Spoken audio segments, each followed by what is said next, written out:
Hey hi everyone, welcome to 2024। स्वागत है आप सभी का 2024 के अंदर और इसी स्वागत के साथ आप सभी को हैप्पी न्यू ईयर। और चलिए शुरू करते हैं इस नए साल की जर्नी। इस नए साल की जर्नी शुरू करने से पहले मैं आप सभी को एक कोट के साथ वार्तालाप करवाना चाहूंगा या एक कोट समझाना चाहूंगा जो ये कहता है, time is the only constant. ठीक है, उसका क्या मतलब है? देखो, थोड़ा इतिहास में चलते हैं तो 2023 बीत चुका है, 2022 बीत चुका है, 2021 बीत चुका है, या यूं कहें जब से आप पैदा हुए हैं तब से आज तक का बहुत सारा टाइम बीत चुका है। लेकिन समय आगे बढ़ता जा रहा है। लेकिन जो एक चीज आगे नहीं बढ़ पा रही है वो है आपकी नॉलेज, या आप जितनी भी नॉलेज यूज कर रहे हैं, ले रहे हैं, उसको लेके कोई एक चीज बनाना। तो देखो, जैसे ही नया साल शुरू होता है तो बहुत बड़ी गलती जो लोग ये करते हैं, सब लोग बड़े बड़े रेजोल्यूशन ले लेते हैं। लेकिन रेजोल्यूशन लेने के बाद करना क्या है, कैसे करना है, किसी को कोई आइडिया नहीं होता। और शुरू कैसे करना है, कौन से स्टेप्स पे करना है, किसी को कोई आइडिया नहीं होता। तो मैं एक बहुत अच्छा और एक बेस्ट एग्जाम्पल देता हूँ आप लोगों को, जो आपको याद रखना है। वो ये है कि आपको ये समझना है कि राम मंदिर एक दिन में नहीं बना था। इसका मतलब क्या? तो आप जितना बड़ा भी रेजोल्यूशन ले रहे हैं, आपको एक बात समझ लेनी है, वो एक वीक के अंदर या एक महीने के अंदर या 1 से 6, मतलब बहुत जल्दी नहीं होने वाला। क्योंकि आप रेजोल्यूशन इतना बड़ा लेने वाले हो कि इसको होने में कम से कम 6, 9 साल, 2 साल, 3 साल लगने वाले हैं। फॉर एग्जांपल, आपकी इंजीनियरिंग की डिग्री आप चाहते तो हो 1 साल के अंदर मिल जाए आपको, लेकिन वो 4 साल के पहले आपको नहीं मिल सकती। क्यों? क्योंकि उसको मिलने का टाइम निश्चित है 4 साल। लेकिन जिस दिन आपने डिसाइड किया उसके अगले दिन आपको नहीं मिल सकती। Same goes with your resolution. जिस दिन आपने ले लिया उसके अगले दिन आपको नहीं मिलने वाला। It is going to take the time. तो सबसे पहली बात आपको समझनी है कि वो समय लेगा। जो दूसरी बात आपको समझनी है वो ये है कि जैसे ही आपने रेजोल्यूशन ले लिया और आप उस पर काम करना शुरू कर देते हो, तो सबसे पहली बात आपको जो ध्यान रखनी है, दूसरे में 2.1 की मैं बात कर रहा हूं, वो ये है कि सबसे पहले अपने रेजोल्यूशन को इतना छोटे टुकड़े में काट दो या बांट दो कि आप मेजर कर पाओ कि अगले 7 दिन में क्या करना है, अगले 14 दिन में क्या करना है, अगले 21 दिन में क्या करना है, मतलब वीक ओवर वीक क्या क्या काम करना है, ताकि एक समय के बाद आपने जो गोल डिसाइड किया है वो पूरा हो पाए। तो जो सबसे पहली चीज आप करोगे कि अपने रेजोल्यूशन का जो भी गोल है उसको छोटे छोटे स्टेप्स में तोड़ोगे, ताकि आप मेजर कर सको। क्योंकि दिमाग एक बेवकूफ इंसान है, या यूं कहूं दिमाग सबसे बड़ा बेवकूफ है। क्यों? क्योंकि वो हर एक छोटी अचीवमेंट में खुशी प्राप्त होती है उसे।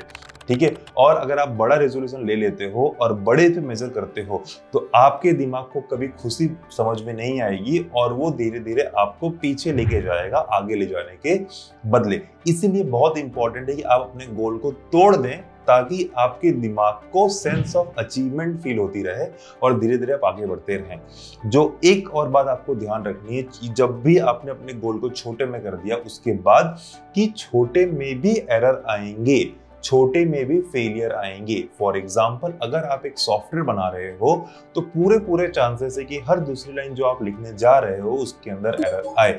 हो सकता है वो एरर 1 सेकंड में सॉल्व हो जाए, हो सकता है वो एरर 1 दिन में सॉल्व हो, और हो सकता है कई बार वो एरर 1 हफ्ते के बाद भी सॉल्व हो।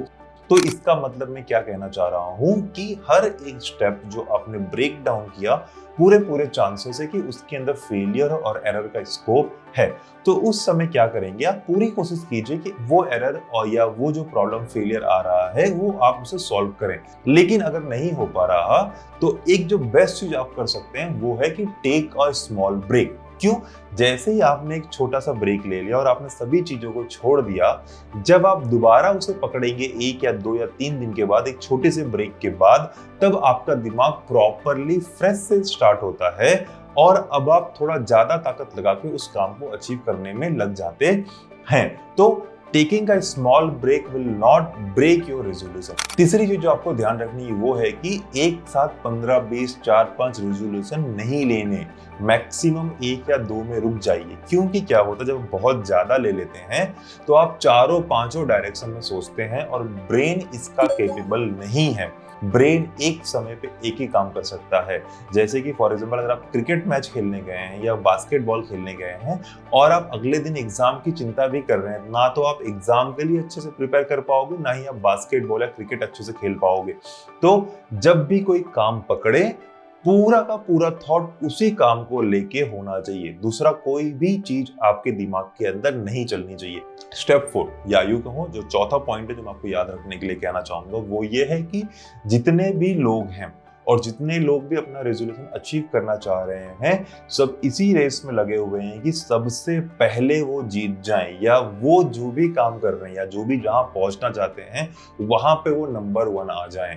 पर ध्यान रखिए कि नंबर 1 सब लोग नहीं आ सकते। तो इसका मतलब क्या, आपने जो डिसाइड किया वो गलत था ना? बिल्कुल नहीं। आपको कोशिश नंबर 1 की करनी है, नहीं हो पाया ट्राई अगेन। इससे क्या होगा, एक बार नहीं तो दो बार नहीं तो तीन बार नहीं तो 4 बार में आप वन ऑफ द बेस्ट करके पहुंचेंगे। जैसे कि अगर आपको जॉब नहीं मिल रही और आपने सिर्फ 2 ही कंपनी में अप्लाई किया, तो क्या अगर आपको दोनों से रिजेक्शन मिल गया, क्या दुनिया की कंपनी खत्म हो गई? नहीं। तीसरे में अप्लाई करेंगे आप, चौथे में अप्लाई करेंगे, 5वें में अप्लाई करेंगे, राइट? उसी तरह है कि आप पहली बार अगर नंबर 1 नहीं बन पा रहे हैं तो दोबारा ट्राई कीजिए। इसी के साथ मैं आप सभी को विश करता हूं a very happy new year.